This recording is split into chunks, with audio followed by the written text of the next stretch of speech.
નમસ્કાર વિદ્યાર્થી મિત્રો, આજના લેક્ચરની અંદર ફરી એકવાર સ્વાગત છે તમારું। હવે આજે આપણે જે ટોપિક ભણવાના છે અગત્યના, તમને નીટની દૃષ્ટિએ પણ જરૂરી છે એવા ટોપિક આજે આપણે બે ભણવાના છીએ। એ છે, એક છે ઘાતક જનીન અને બીજું છે એપિસ્ટેસિસ। બરાબર છે?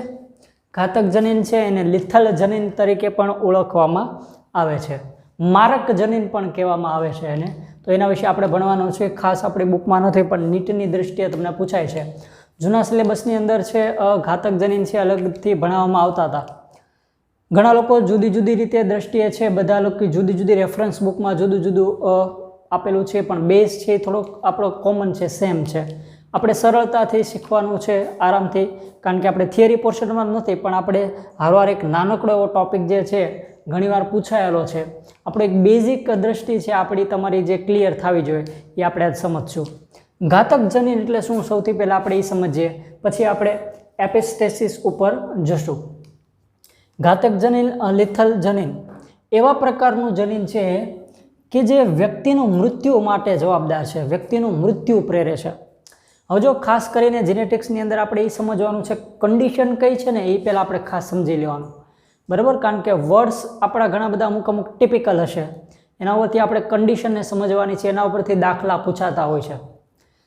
હવે એવું જનીન છે કે જે વ્યક્તિનું મૃત્યુ પ્રેરે છે, પણ કન્ડિશન સમજવાની છે કે કેવી કન્ડિશન હોય તો મૃત્યુ થાય એમ। ઘાતક જનીન છે, જનીન એવા પ્રકારનું કે જે તે વ્યક્તિનું મૃત્યુ પ્રેરે છે, બરાબર? વ્યક્તિ એટલે કે જે તે સજીવ સમજવાનું છે તમારે, બરાબર? વ્યક્તિ એટલે માણસ નથી સમજવાનો, પણ જે તે સજીવ કે જેના ઉપર પ્રયોગ થયા હતા અને એના ઉપરથી સાબિત થયું હતું એના વિશે વાત કરીએ છીએ આપણે। તો ઘાતક જનીન, લિથલ જનીન એટલે કે એક એવા પ્રકારના જનીનની અહીં આગળ આપણે વાત કરીએ છીએ કે જે સામાન્ય રીતે જે તે વ્યક્તિ એટલે કે જે તે સજીવ છે એના મૃત્યુ માટે જવાબદાર છે, બરાબર છે? વ્યક્તિનો અર્થ તમારે સમજવાનો છે જે તે સજીવ। હવે કઈ કન્ડિશનની અંદર આ ઘટના થશે મૃત્યુ, તો કે સામાન્ય રીતે ઘાતક જનીન છે કેવી પરિસ્થિતિમાં આવે, જો સંયુગ્મી અવસ્થામાં આવે તોની વાત છે। શું? ઘાતક જનીન જો સંયુગ્મી અવસ્થામાં ભેગા થાય છે, બરાબર? તો સંયુગ્મી અવસ્થામાં જો આ પ્રકારના જનીનો ભેગા થાય તો એને ઘાતક જનીન છે કહેવામાં આવે છે, અને આ ઘાતક જનીન છે ઘાતકતા પ્રેરે છે, મૃત્યુ માટે જવાબદાર છે। હવે ખાસ એક યાદ રાખવાનું છે, ઘણી બધી ટેક્સ્ટ બુકમાંથી આ સેન્ટેન્સ છે જુદી જુદી રીતે હોય છે, આ સેન્ટેન્સ છે આપણે એક લીધું છે, યાદ રાખવાનું છે કે ઘાતક જનીન છે પ્રભાવી પણ હોઈ શકે છે અને પ્રછન એમ બંને હોઈ શકે છે, બરાબર? સામાન્ય રીતે પ્રભાવી કે પ્રછન બંને હોઈ શકે છે, પણ અહીંયા આગળ ઘણા બધા જમીન પાછા અમુક એવા પણ હશે કે જે ચોક્કસ ઘાતકતા પ્રેરતા નથી, પણ ઘણા જનીન એવા પણ હોય કે ચોક્કસ પ્રમાણે ઘાતકતા નથી પણ પ્રેરતા, તો એવા જનીન છે એને આંશિક ઘાતક કહેવાય। એ સંપૂર્ણ મૃત્યુ માટે જવાબદાર નથી, પણ કંઈક વિકૃતિ કે કંઈક બીજા લક્ષણો એના માટે પણ જવાબદાર હોઈ શકે છે, એવા જનીન છે એને કહેવામાં આવે છે આંશિક જનીન। હવે ઘાતક જનીન છે શું છે, કોની શોધ કોના દ્વારા કરવામાં આવી હતી, તો એની શોધ વિશે આપણે જોઈએ તો ઘાતક જનીન છે એની શોધ છે એ એલ ક્યુનેટ નામના વૈજ્ઞાનિકે કરી હતી, અને ઉંદરની ત્વચા ઉપર જાણે સંશોધન કરતા હતા ત્યારે ઉંદરની ત્વચામાંથી એમને ઘાતક જનીન છે એ શોધ કરી હતી એમણે। સામાન્ય રીતે એમણે જોયું હતું કે ઉંદર જે છે, બરાબર, એનો શરીરનો પીળો રંગ જે છે એના માટે જવાબદાર જનીન છે કેપિટલ વાય, બરાબર, કે જે બીજો સાધારણ બદામી રંગ સ્મોલ વાય ઉપર પ્રભાવી છે। સમજો શું? શરીરનો પીળો રંગ છે કેપિટલ વાય, કે જે સાધારણ બદામી રંગ સ્મોલ વાય ઉપર પ્રભાવી છે, બરાબર છે? એટલે કે બદામી રંગ ઉપર પ્રભાવી છે એટલે સ્વાભાવિક છે આ ઉંદરનો કલર કેવો હશે, અત્યારે પીળા રંગનો જ હશે, તો પીળા રંગ માટેનું જે જનીન છે ને વાય, આ શું છે? આ ઘાતક જનીન છે અત્યારે, બરાબર? સમજો એમાંનું જે વાય જનીન છે એ કેવું છે? ઘાતક જનીન છે, પોતે પ્રભાવી છે, કોના ઉપર પ્રભાવી છે? સાધારણ બદામી રંગ સ્મોલ વાય, એટલે કે આ પ્રછન્ન છે ને, કેપિટલ વાય પ્રભાવી છે, સ્મોલ વાય પ્રછન્ન છે।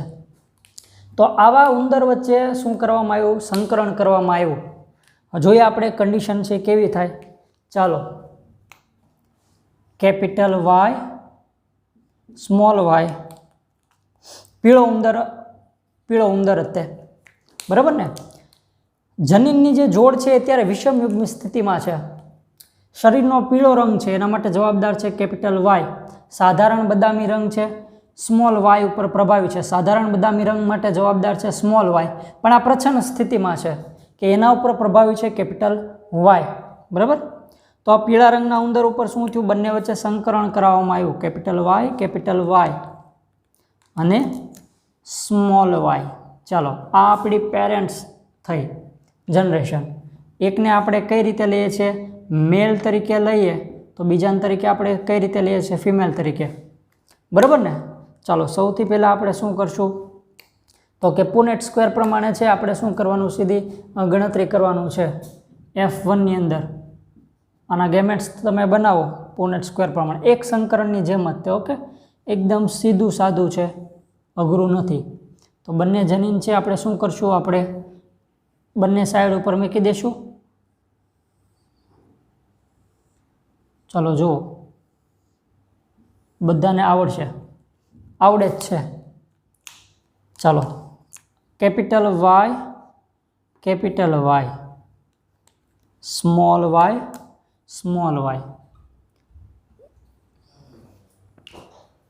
કન્ડિશન સમજી લેજો પહેલાં. બરાબર, બધાએ મગજમાં કન્ડિશન મેં કીધું એમ યાદ રાખવાની. ચાલો, સંકરણ કરો. કેપિટલ વાય એટલે કે સમયુગ્મી સ્થિતિ આવી ભાઈ. ચાલો, સમયુગ્મી અવસ્થામાં આવે છે ઘાતક જનીન, એટલે સ્વાભાવિક છે કે જે ઉંદર છે એ પોતે તો કેવો પામવાનો છે? મૃત્યુ પામવાનો છે.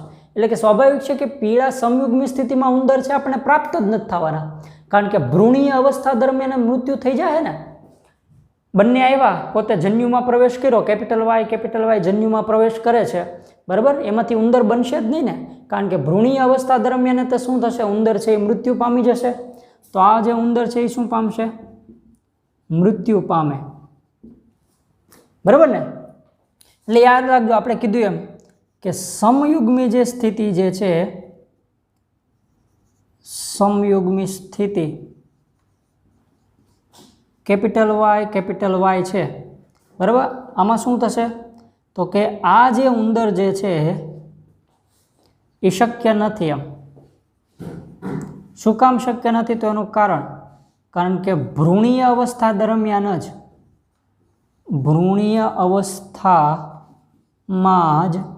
ઉંદર શું પામશે? મૃત્યુ પામશે. બરાબર ને. સમયુગ્મી સ્થિતિમાં છે ઘાતક જનીન. બરાબર છે, એટલે મૃત્યુ પામે છે. ચાલો, એની પછી કેપિટલ વાય સ્મોલ વાય. તો આ પીળો ઉંદર બીનો.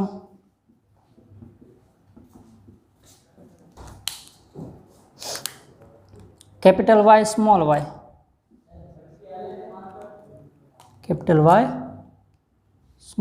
આ પણ કેવો બનશે? પીળો ઉંદર. સ્મોલ વાય તો એ બનશે કેવો? સાધારણ બદામી. એટલે કે અહીંયા આગળ જે આપણું જે પ્રમાણ છે એ કેવું મળશે? તો કે 2:1 મળશે ને. 2 આપણને મળ્યા પીળા, 1 મળ્યો બદામી. એમ આને તો આપણે ગણશું નહીં ને. 1:2:1 થાત, પણ એવું ન ગણાય ને, કારણ કે આ તો શું છે? ભ્રૂણીય અવસ્થા દરમિયાન મૃત્યુ પામેલો, એટલે આપણે એને અવગણશું. બરાબર ને. કેપિટલ તો વાય છે એ મૃત્યુ પામેલો છે. તો આપણું પ્રમાણ શું મળ્યું?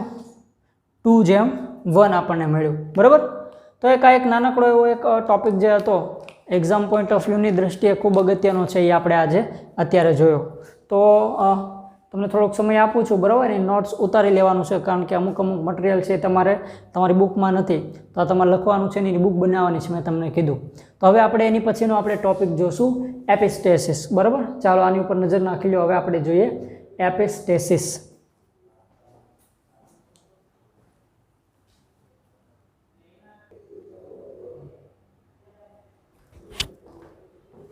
તો હવે આપણે એની પછીનો જે ટોપિક જે છે એ ખૂબ ઇન્ટરેસ્ટિંગ છે. આપણે જોઈએ એપિસ્ટેસિસ નામની ઘટના. એપિસ્ટેટિસ નામની ઘટના શું છે આપણે સમજીએ તો કે જ્યારે એક જનીન છે એ શું કરે, બીજા બિનજનીનની અભિવ્યક્તિ છે અટકાવી દેશે. શું કરશે? એક જનીન છે એ બીજા બિનજનીનની અભિવ્યક્તિ શું કરે? અટકાવી દે. ટૂંકમાં સાવ ટૂંકમાં કહું તો શું કરે ખબર? એક જનીન છે ને બીજા જનીનને શું કરે? નડવાનું કામ કરે છે. શું કરે છે? એક જનીન છે બીજા જનીનને નડે છે, એમ ટૂંકમાં એની અભિવ્યક્તિ શું કરે છે? પોતે અટકાવી દેશે. એટલે કે જ્યારે જ્યારે શું થશે? એ પોતે હાજર હશે ત્યારે જે પ્રભાવી જનીન હશે ને એની અભિવ્યક્તિ શું કરશે? એ પોતે અટકાવી દેશે. તો એવું જનીન કે જે અભિવ્યક્તિ અટકાવે છે એ જનીન છે એને કહેવામાં આવે છે એપિસ્ટેટિક જનીન. બરાબર. અને આ ઘટનાને કહેવાય એપિસ્ટેસિસ. બરાબર. એટલે શું? એક જનીન છે એ બીજા બિનજનીનની અભિવ્યક્તિ શું કરે? અટકાવી દે. એટલે કે જે જનીન અભિવ્યક્તિ અટકાવવા માટે જવાબદાર છે, બરાબર છે, એને કહેવાય એપિસ્ટેટિક જનીન. અને આ ઘટનાને શું કહેવાય? આ પ્રક્રિયાને કહેવાય એપિસ્ટેસિસ. બહુ સરસ મજાનું એક્ઝામ્પલ છે કૂતરાની અંદર, બરાબર, વાળના રંગ માટે એક જે એક્ઝામ્પલ અહીંયા આગળ લીધું છે. કન્ડિશન અહીંયા આગળ તમને મેં લખી દીધી છે, બરાબર. એક જાતે ટ્રાય કરવાની છે થોડીક. આપણે સમજી લઈએ પહેલાં કન્ડિશન, તો આપણે સમજીએ અને દાખલો ગણીએ. બરાબર, હું ગણાવું છું મૂંઝાવમાં. હવે અહીંયા આગળ છે કૂતરામાં આપણે વાળના રંગ માટે છે આપણે દાખલો ગણવાનો છે. કેપિટલ બી જનીન છે એ વાળના કાળા રંગ માટેનું પ્રભાવીકારક છે. સમજો શું? કેપિટલ બી છે એ વાળના કાળા રંગ માટે પ્રભાવીકારક છે. સ્મોલ બી છે એ વાળના બદામી રંગ માટે પ્રછનકારક છે. બરાબર. કેપિટલ બી છે એ વાળના કાળા રંગ માટેનું પ્રભાવીકારક છે અથવા જનીન. સ્મોલ બી છે એ વાળના બદામી રંગ માટેનું પ્રછનકારક છે. કેપિટલ આઈ છે એ એપિસ્ટેટિક જનીન છે. બરાબર. આ છે એ શું છે? તો કે વિલન જેવો છે. બીજાની અભિવ્યક્તિ તો એ તારી તો અભિવ્યક્તિ થવી જ ન જોઈએ. હું હોય ત્યાં સુધી બધાએ શું થઈ જવાનું? દબાઈ જવાનું. ભલે તું પ્રછન હોય તોય. મગજમાં આટલી વસ્તુ ક્લિયર રાખવાની. શું? આ ભાઈ જ્યારે હાજર હશે, કેપિટલ આઈ ગમે ત્યારે હાજર હશે, એટલે ગમે એ હોય એની અભિવ્યક્તિ શું થાય? દબાઈ જાય. બરાબર. બેઝિક કન્સેપ્ટ સમજજો ફરીવાર. કેપિટલ બી છે એ વાળના કાળા રંગ માટેનું કારક છે, પ્રભાવી છે. સ્મોલ બી છે એ વાળના બદામી રંગ માટેનું પ્રછનકારક છે. અને વિલન અહીંયા આગળ જે નડવાનો છે આઈ જનીન છે એ એપિસ્ટેટિક જનીન છે. બરાબર. કે જે સફેદ રંગ માટે જાણીતો છે. તેનો મતલબ જ્યાં જ્યાં કેપિટલ આઈ આવશે આપણા દાખલામાં એ બધી જગ્યાએ કેવો રંગ થશે? હું આવું ત્યાં બધે સફેદ. શું? હું જ્યાં જ્યાં પણ હશ ત્યાં સફેદ. એમ એટલે એવું કોણ? કેપિટલ આઈ. બરાબર. હવે આપણે સંકરણ કરાવીએ. ચાલો. બરાબર. જો બદામી રંગ માટેનો જે જનીન પ્રકાર જે છે, આપણે કીધું બદામી રંગ માટેનો જનીન પ્રકાર છે આપણે અહીં લીધો છે સ્મોલ બી, સ્મોલ આઈ. અને એવી રીતે સફેદ રંગ માટેનો જનીન પ્રકાર છે કેપિટલ બી, સ્મોલ આઈ. બરાબર. આપણે બે પિતૃ લીધા છે, બદામી રંગના અને સફેદ રંગ માટેના બે પિતૃ લીધા છે. બી છે એ કાળા રંગ માટે છે, સ્મોલ બી છે એ બદામી રંગ માટે છે, આઈ છે એપિસ્ટેટિક જનીન છે. આ કન્ડિશન છે. આ આપણા પિતૃઓ છે. બરાબર. કે જેના રંગ આ પ્રમાણે છે અને એના જનીન જે છે એની પેટર્ન આ પ્રકારની છે. બદામી રંગ માટેનો જનીન પ્રકાર એટલે કે બદામી રંગના પિતૃ છે આપણો, એનો જનીન પેટર્ન છે સ્મોલ બી, સ્મોલ આઈ. અને સફેદ રંગનો આપણી પાસે પેરેન્ટ છે. સફેદ રંગ માટેના છે કેપિટલ બી, કેપિટલ આઈ છે. બરાબર. એમની વચ્ચે સંકરણ કરાવવાનું છે. આપણે જોઈએ તો બદામી માટે કે સ્મોલ બી, સ્મોલ આઈ. સફેદ માટે છે કેપિટલ બી, કેપિટલ આઈ છે. બરાબર. આ એની જનીનિક પેટર્ન છે. બરાબર. હવે એમની વચ્ચે આપણે શું કરવાનું? તો કે સંકરણ કરવાનું. તો F1 પેઢી છે એ આખી કેવી મળશે? પહેલાં તો જન્યુ છે બનાવતા તમને બધાને આવડી ગયેલા હોવા જોઈએ. બરાબર છે. આપણે તમને બનાવતા શીખવાડેલા છે. મેં સીધું F1 લખેલું છે પણ છતાં બાજુમાં તમને કરી દઉં. Capital B, small I capital B આવશે, સ્મોલ બી આવશે, સ્મોલ આઈ આવશે. આ બાજુથી શું આવે? તો કે કેપિટલ બી આવશે, કેપિટલ આઈ આવશે. બરાબર. આ જન્યુ છે. હવે પછી શું કરવાનું? તો તમને યાદ જ છે જે સરખા છે બાજુમાં લેવાના. તો capital B, capital I, small આઈ. એટલે આ થઈ આપણી F1 પેઢી કે જે તમને સીધી મેં અહીંયા દર્શાવેલી છે. તો ચાલો F1 છે એમાં આ પ્રકારની જેનેટિક પેટર્ન મળી, capital B, small B, capital I, small I. તો આ F1 પેઢી આપણે બધા કેવા મળ્યા? સફેદ. કેમ આવા મળ્યા? સફેદ કેમ મળી F1 પેઢી? તો કે જો અહીંયા આગળ આવડો આ વિલન આવ્યો છે, એ આ કેપિટલ આઈ, બરાબર ને? જ્યાં જ્યાં આઈ હશે, બરાબર, એ બધાની અભિવ્યક્તિ અટકાવશે. એપિસ્ટેસિસ જનીન, એપિસ્ટેટિક જનીન છે, આ ઘટના એપિસ્ટેટિક માટે જવાબદાર છે. હવે F1 છે એમાં આપણે સ્વફલન કરાવવાનું છે, બરાબર? F1માં આપણે શું કરાવશું? સ્વફલન કરાવશું. એટલે આપણને ખબર છે કે તો આપણે 4 પ્રકારના જનીનની શક્યતા મળશે. એ આપણે 4 અહીંયા ગોઠવશું, એના એ 4 આપણે અહીંયા ગોઠવશું અને એમની વચ્ચે આપણે દાખલો ગણશું. ચાલો આપણે કરીએ, બરાબર? F1 પાછું ફરીવાર અહીંયા લખું છું ઉપર, કેપિટલ બી, બરાબર, small B, capital I, small આઈ.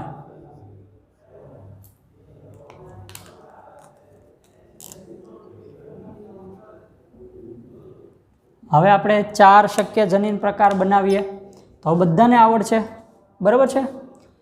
પહેલાનું પહેલા હારે કેપિટલ બી, કેપિટલ આઈ. પહેલાનું બીજા હારે કેપિટલ બી, સ્મોલ આઈ.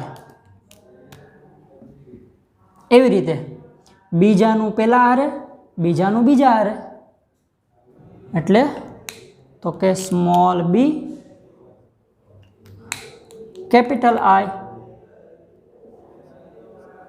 અને બીજાનું બીજા હારે એટલે સ્મોલ બી, સ્મોલ આઈ. ફરીવાર પહેલાનું પહેલા હારે, પહેલાનું બીજા હારે, બીજાનું પહેલા હારે, બીજાનું બીજા હારે, બરાબર? આની આ વસ્તુ આપણે અહીં લખવાની છે, capital B, capital I, capital B, small I, small B, capital I, small B, small આઈ. ચાલો હવે આપણે સંકલન કરીએ, બરાબર? તો શું મળશે આપણે જોઈએ. ચાલો capital B, capital B, capital I, capital I. ચાલો આ સંતતિ કેવી મળશે? કયો મને? બદામી મળશે, કાળી મળશે કે સફેદ મળશે? તો કે યસ, કેપિટલ આઈ હાજર છે એટલે કેવી મળશે? સફેદ. ચાલો હવે તમે કરવા માંડો તમારી રીતે ફટાફટ. ચાલો મારી પહેલાં તમારે થઈ જવું જોઈએ. હાલો કરો. ચાલો capital B, capital B, capital I, small I. કેવી બનશે આ સંતતિ? તો કે સ્વાભાવિક છે, કેપિટલ આઈ આવ્યો છે,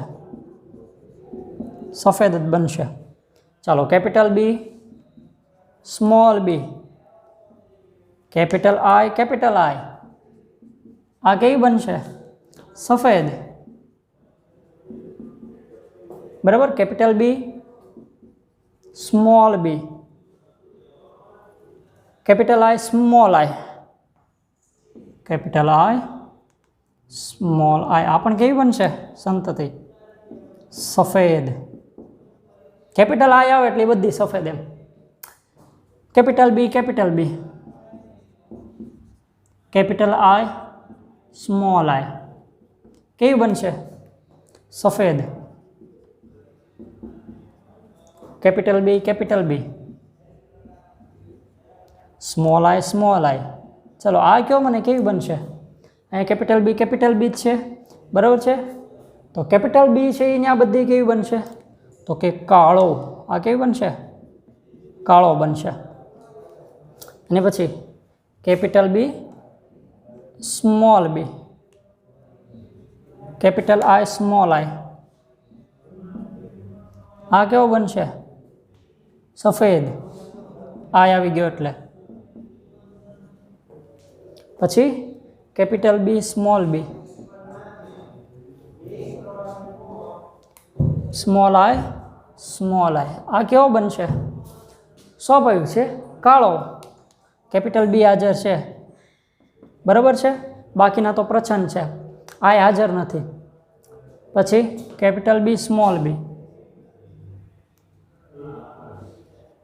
કેપિટલ આઈ, કેપિટલ આઈ. કેવો બનશે? સફેદ. ચાલો એની પછી કેપિટલ બી સ્મોલ બી,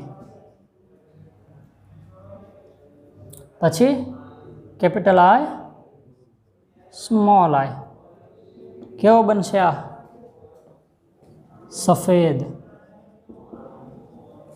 રેડી? ચાલો એની પછી સ્મોલ બી કેપિટલ આઈ આઈ કેવો બનશે? સફેદ. યસ. ચાલો next small B capital I small B capital I small I, કેવો બનશે? સફેદ. પછી છેલ્લી capital B small B capital I small I, આ કેવો બનશે? સ્વાભાવિક છે, સફેદ. બરાબર? કેપિટલ બી સ્મોલ આઈ આ કેવો બનશે? કેવો બને? કાળો. સ્વાભાવિક છે, કેપિટલ બી આવી ગયો. ચાલો એની પછી small B capital I small I, કેવો બનશે? કાળો. અરે સોરી, કેપિટલ આઈ છે એટલે સફેદ. છેલ્લું કોણ વધ્યું? સ્મોલ બી સ્મોલ આઈ, આ કેવો બને? સ્મોલ બી છે તો કે યસ, વાળના બદામી રંગ માટે. આઈ નથી, બી નથી, આ કેવો બનશે? બદામી. ઓકે, દાખલો પૂરો આપણો ગણાઈ ગયો. લે હવે મને કહો આમાંથી સ્વરૂપ પ્રકાર છે એ કેવું છે? સ્વરૂપ પ્રકાર કોણ કેટલા મળ્યા? ચાલો કયો મને ગણીને. સફેદ કેટલા મળ્યા, કાળા કેટલા મળ્યા અને બદામી. તો સફેદ ગણો તો ચાલો, તો 1 2 3 4 5 6 7 8 9 10 11 ને 12 કેવા મળ્યા આપણને? સફેદ મળ્યા. કાળા કેટલા મળ્યા? 1 2 3, બદામી 1. બરાબર? ગણી જોવાનું ટોટલ હોળ થઈ જાય છે ને પાછા હોળખાના. 12 ને 1 13, 13 ને 3 16. Okay, ready. તો આ પ્રમાણ કેવું મળ્યું? 12:3:1 આપણને સ્વરૂપ પ્રકાર મળ્યું. બરાબર ને? એપિસ્ટેસિસ નું આખો એમ. હવાનું જનીન પ્રમાણ તમારે મેળવવું હોય તો સેમ ઓલી રીત વાપરો. આપણે દ્વિસંકરણમાં વાપરી હતી કેટલી પ્રકારની જનીનિક પેટર્ન જે છે એ તમારે ગોતવાની જાતે. બરાબર છે? એ રીતે કરવાનું છે. જનીન પ્રમાણ તમારે જાતે કરવાનું છે. આ સ્વરૂપ પ્રકાર. તો આ પ્રકારની ઘટના છે આપણે જોઈ એપિસ્ટેસિસ. બરાબર છે? અને એના માટે જવાબદાર જે જનીન છે એપિસ્ટેટિક. બરાબર? તો આવા બીજા ઘણા બધા આપણે એક્સ્ટ્રા દાખલા છે આપણે ગણવાના છે હારવાર. તો આ એક બુકની અંદર ક્યાંક સરસ મજાનું અલગ જગ્યાએ લખી નાખવાનું છે. ઓકે, અહીંયા સુધી રાખીએ. હવે આપણે મળશું નેક્સ્ટ લેક્ચરની અંદર.